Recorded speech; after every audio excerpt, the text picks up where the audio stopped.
سلام تخططلتي إنباب سلام نولو بنا مديا مساكم أبسط زلقم ملو سلام انتقنا نتمنخو مساكم زلقو تصفية يومرونا أزيو ركيغن تعفافن كوينو بتنكاقن بصفتن تحيزنايو أبي وطنان إيوات كالوت سباتن زل على تاراي تصاوت انتقنا مبزحتنا بلحن تعون يومرو خلوانا نفهكو كانتقنا نقبرو تعرقنا أزيو درتي كان يومرونا كنسفح نقبرو تعري أبدقاو صبان كالوت نقرات النحلفوق زي نوح يتحققنا بصباغيخا عقبت كسمعكا زخيل يومرخا باونتاو منقد مستهنس تراحيو مغنياتو يومرخا بحماقن آلتاو التحساسبان انت تعابللو زقبركا انت قبركا نيوات بملعات كتستمعرا ايتخيلن عبزي كان استوعلو زلنا طعمو زحالو بلح يومرو مسنونن هيوات كزارسنان كالوتن كنكير نخيل انت رابعان صارو خينقنا سعبينو ازي خبينيو حدا سوات كاب صبوكو قبرو حماكو قبرو يقللو እዚያቶም የምሮኦም በመሰረቱ ሕማቅ ስለዝኾነ አይኮነን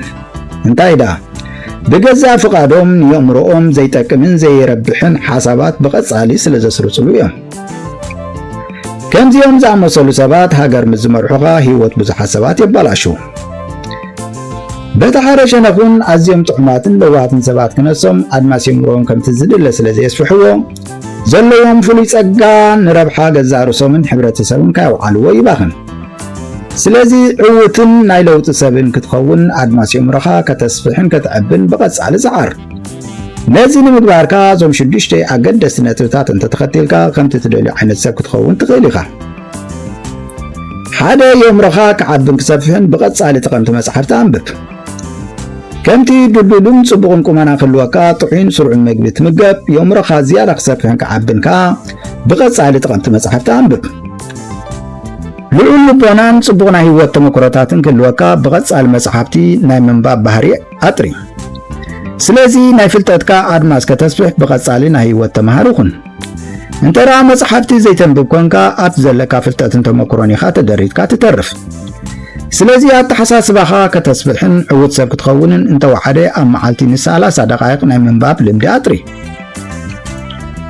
ኣብዚ ክትፈልጦ ዘለካ ሓደ ነገር ኣሎ ምንባብ ጽቡቕ ስለዝተባለ ዝረኸብካዮ መጽሓፍቲ ኣይተንብብ ከምቲ ዝረኸብካዮ ገፈት መፈት ዘይትምገብ ንየምርኻውን እንታይ ከም ትምግቦ ምፍላጥ ኣገዳሲ ተንብቦም መጽሓፍቲ ህይወትካ ንምቕያር ዘነቓቕሑን ዘባራትዑን ክኾኑ ተመራጺ ብሓፈሹ ግና ተንብቦም መጽሓፍቲ ኣድማስ የምርኻ ኣስፊሖም ኣብ ህይወትካ ኣወንታዊ ኣስተዋጽኦ ዝገብሩልካ ክኾኑ ኣለዎም እንተራ ተንብቦም መጽሓፍቲ ንየምርኻ በኣሉታ ዝምርዙን ተስፋ ዝቆርጹን ኮይኖም ግና ሰዓብዮኖም ክኸፋካ እዩ ስለዚ ቅድሚ ነቲ መጽሓፍ ሙሉእ ትሕዝቱ ምንባብካ ኣብ ህይወትካ ኣወንታዊ ለውጢ ከተተኣታቱ ዝሕግዘካ ድዩ ወይስ ብኣንጻርዩ ገምግሞ ህይወትካን ዝነበረካ ጽቡቓት ባህርያትን ዘባላሹ ብዙሓት መጽሓፍቲ ከም ዘለዉ ኣይትዘንግዕ ስለዚ ተንብቦም መጽሓፍቲ ህይወትካን ናብራኻን ንምቕያር ኣበርክቶ ዝገብሩልካ ክኾኑ ኣለዎም ናብ የምሮኻ እተስርጾ ነገራት ብጥንቃቐ ምረጽ ምክንያቱ እቲ የምሮኻ ትምግቦ ነገር እዩ ንውጽኢትካ ዝውስኖ ስለዚ የምሮኻ ሰፊሕን ኣድማዕን ክኸውን ንመጽሓፍ ምሩጽ ዓርክኻን መማኸሪኻን ግበሮ በዚ መንገዲ ኢኻ ኣብ ሓፂር ግዜ ልዑል ፍልጠትን ክእለትን ተመክሮን ከተጥሪ ትኽእል እንተራ ብዙሕ ተንብብ ኮንካ ብፍልጠትን ተመክሮን ሃብታም ስለ ዝኾንካ ንዘጋጥሙኻ ዝተፈላለዩ መሓለኻታት ብቐሊሉ ክትፈትሖም ትኽእል ክልተ የምሮኻ ዘይጠቕሙ ነገራት ካይወርዎ ተኸላኸለሉን ተኸናኸኖን ኣብዛ ክፍኣትን ሽግርን ዝመልአ ዓለም የምሮኻ ብድኹም ኣተሓሳስባኻ ይምላእ ተጠንቀቕ ከምቲ ሓረስታይ ንግራቱ ብዝግባእ ሓሪሱን ኮስኪሱን ደኪዑን ካብ ፀሃያይን ካልኦት ተጓዳእቲ ነገራት ሓልዩ ልዑል ምህርቲ ዝሓፍስ ንስኻ እውን የምሮኻ ብዝግባእ ኮስኪስካን ካብ ሕማቃት ነገራት ሓሊኻ ምዕስትን ምቅርትን ህይወት ክትሃንጽ ተቓለስ ንየምሮኻ ህይወትካን ህይወት ካልኦት ሰባትን ክቕይር ዘኽእሎ ምሩጻት ፍልጠትን ክእለትን ሓሳባትን መንብቦ ሰቒልካ ዘይጠቕመካ ገፈል መበል ሓሳባት ኣይትምላእ እዩ ንስኻ ውፅኢት ኣተሓሳስባኻ ኢኻ ኣተሓሳስባኻ ዝኽለስካ በቲ ብቐጻሊ ትርዮን ትሰምዖን ትዛረቦን ተንብቦን ምዃኑ ኣይትዘንግዕ እስኪ ሓንቲ ሕቶ ክሓተካ ኣዝያ ጽብቕቲ ደስ ትብለካ ጽሬት ክዳን ምስተኸደንካ ሓደ ሰብ ሕማቕ ነገር ኣፍሲሱ እንተዘባላሽወካ እንታይ ተሰማዓካ እቲ መልሲ ባዕልኻ መልሶ ኣነ ግና ብወገነይ ኣዝዩ ሕማቕ ንተሰማዕ ክዳንና ሕማቕ ነገር ተጸይቑ ካብ ባህናዳ እቲ ቐላሲ ህይወትና ዝኾነ የእምሮና ሕማቓት ሓሳባት ክንረስ ከሎ ስለምንታይ ፈቃደኛታት ንኸውን اتزاقرن انتس بفلات انت زي فلات هوتنا بقزع مرجعنا نبالاش خمزلنا كنقنزب يقبع يوم رخا زيد لي حمقات صحيح كوروان كبالاشوان صغير كايت تعذب سلازي أبي وطنا أوتاتن طياتن حدوثاتن كنكون يومرنا خابزي تقوم حمقات نقرات بزقب حالوان كنكنن كنقبرو له علنا طعي يومرو مونان مالت صبق هيوت مونان مالتي من يعطو كل نقر أبي يومرو جميرو أبي يومرو يزفتصل إذا محمقات نقرات مبلوم زلنا خيبا جاء مسؤولين زبل حطوخ مسألنا يخيل إذي صبق حطي بحافشاوي آلوتاوي أتحساس بائلنا خنتقصون مخيل نعمل ጭንቀት ወይ ስክታ ዝፈጥሩ ሓሳባት ብዝሓለፈን ብዝመጽን ዘጨንቁ ሓሳባት ኣብ ልዕሊ ውልቀ ሰባትን ሕብረተሰብን ሕማቕ ርድኢትን ክህልወካ ዝገብሩ ሓሳባት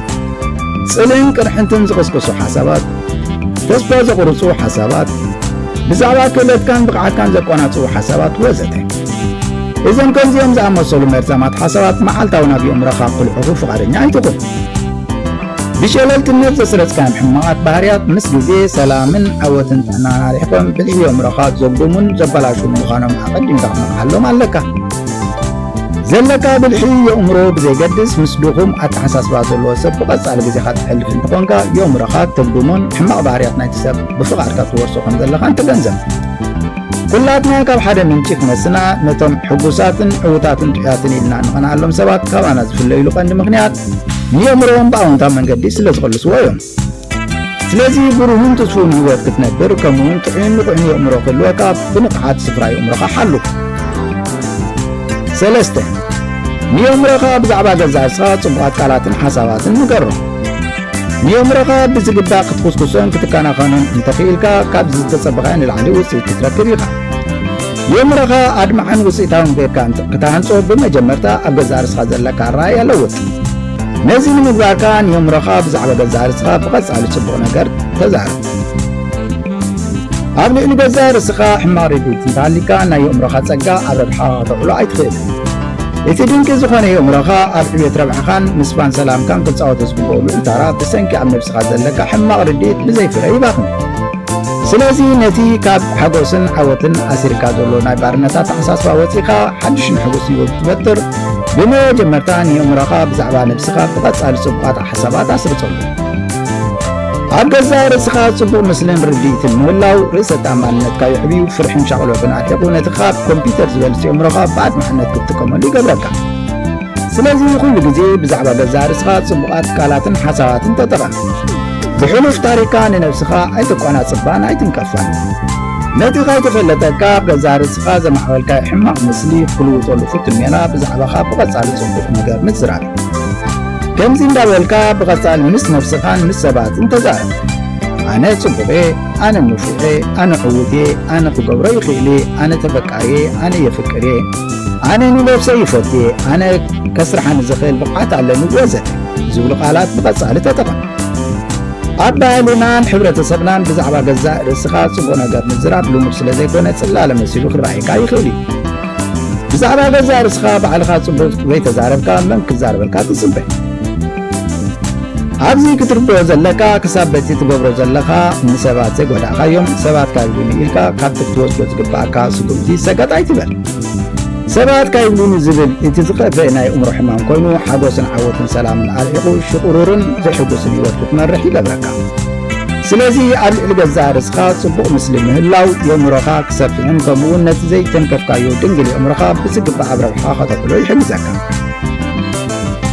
أربعة بلهن أرمعن يوم رخا الوكا كابزقاتو مخاص قامات ايتيدا كمتي نقرام مبرب زبلحو سقامات كان يوم رخا يبلحو سقامات كقات مخاخلو خن تفتحهم أمينكا بدفرت قطامة منبر ايتيدا انترا كابزا قاتو مخاص سقامات بزي قبولات مغنياتات كتهدن فتنكا نيوم رقاق قتلكا بفقاركا نسعرت الكاتب كم زلخا تربدا نسقامات كا كتفتح مستقالس إخا زلكا فلوت سقاتات كتل اليوم كتقوم اللهم تنجمر عرزي كتفلتو زلكا نسب زي قاتو مصقام نعخان بينخا قاتو مكا أقاتي مكا زولو سقام كن مخان وزحات سبات أقاتي وزحات كات عاويتهم دي سلازي خما خاسب زفتحو سقام نسخا زي تفتحالو مخنيات انتهالو የምሮና ንዘጋጥሙና ፀገማት መፍትሒታት ዝስእነሉ ሓንቲ ክስተት ኣላ።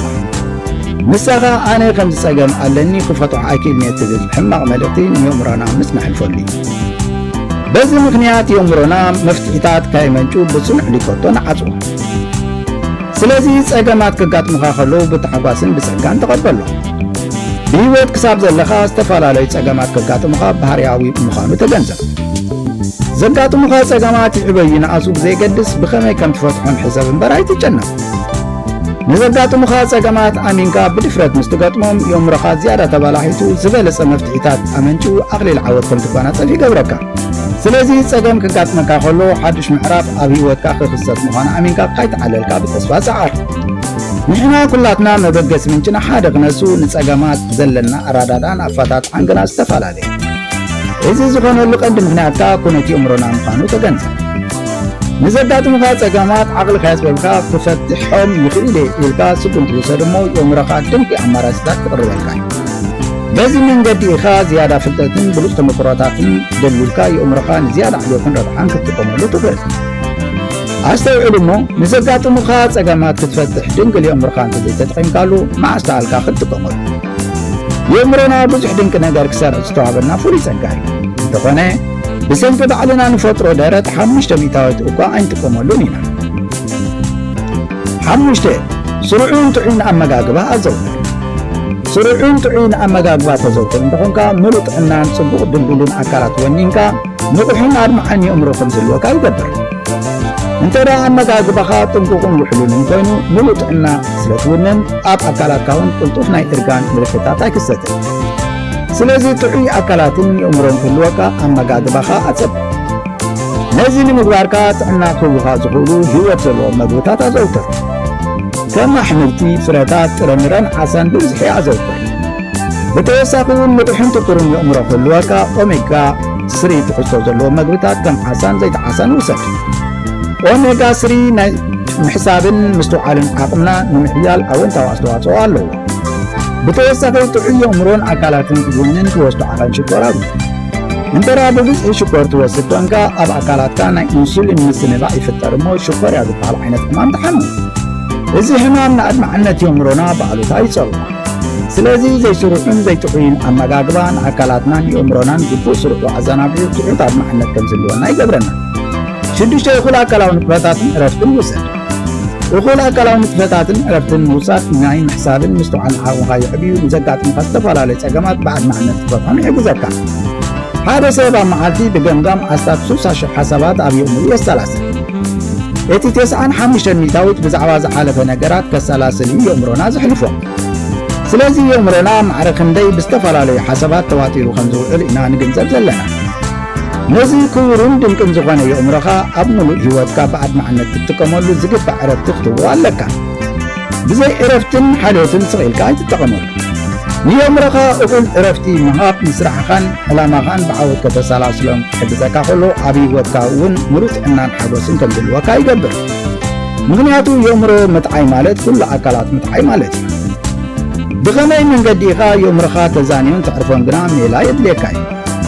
እንተዳ ካብ ስራሕ የዕሪፈ ኣለኹ ኢልካ ኣብ ሳሎን ኮፍ ኢልካ ቴሌቭዥን ምርኣይን ኣብ ሶሻል ሜድያን ትሕልፎ ኮንካ ዝያዳ ኢኻ ንየእምሮኻ ሃልክን ፀቕጥን ትፈጥረሉ ዘለኻ። የእምሮኻ ከተሐድሶን ከተዕርፎን እንተኾንካ ናብ ጎቦታትን ጫካታትን እግሪ ጉዕዞ ምግባር ኣዝዩ ውፅኢታዊ እዩ። ምክንያቱ ኣብ ርእሲ ኣካላዊ ንጥፈታት ምግባርካ ንተፈጥሮ ክትዕዘብን ከተስተማቕርን ስለ ትኽእል የእምሮኻ ካብ ዝኾነ ይኹን ወጥረታት ናፃ ብምዃን ሙሉእ ዕረፍቲ ይረክብ። ስለዚ መዓልታዊ እንተወሓደ ናይ 30 ደቓይቕ እግሪ ጉዕዞ ናብ ጫካታት ወይ ጎቦታት ምግባር ንእምሮኻን መንፈስካን ብምሕዳስ ናይ ውሽጥኻ ሰላም እውን የበርኽ። ከም ምሕንባስን ኩዕሶ እግርን ካልኦት ንጥፈታትን ከነዘውትር እውን ብጣዕሚ ፅቡቕ እዩ። ብተወሳኺ የእምሮና ዝያዳ ኣድማዕን ውፅኢታውን ክኸውን እኹል ድቃስ ክንወስድ ኣለና። ቴሌቭዥንን ካልእ ምስ ስክሪን ዝተሓሓዙ ነገራት እንተወሓደ 1 ሰዓት ቅድሚ ድቃስካ ኣወግዶም። ልዋም ዘለዎ ፅቡቕ ድቃስ ክትድቅስ ቅድሚ ምድቃስካ ንፈጣሪኻ ዓቕምኻ ኣመስጊንካ ልስሉስ ሙዚቃ ስማዕ። እዚ ዝተረጋግዐ መንፈስ ክህልወካን ካብ ዝኾነ ይኹን ፀቕጥታት ናፃ ኮይንካ ልዋም ዘለዎ ድቃስ ክትድቅስ ይሕግዘካ።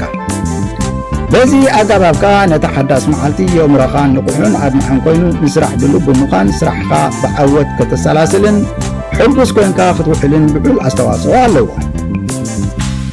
እሞ ዝኸበርኩም ተኸታተልቲ ንሎሚ ሒዛልኩም ዝቐረብኩ እዚ ይመስል። እዛ ቻነል ብዜናትኩም ተሳትፎ ክትዓብን ቀጻልነት ክህልዋን ኣይክድን እሞ በቲ ዓቕምኹም ኣበርክቶኹም ከተዕዝዙ በዚ ኣጋጣሚ ክለቕኹም ይፈቱ።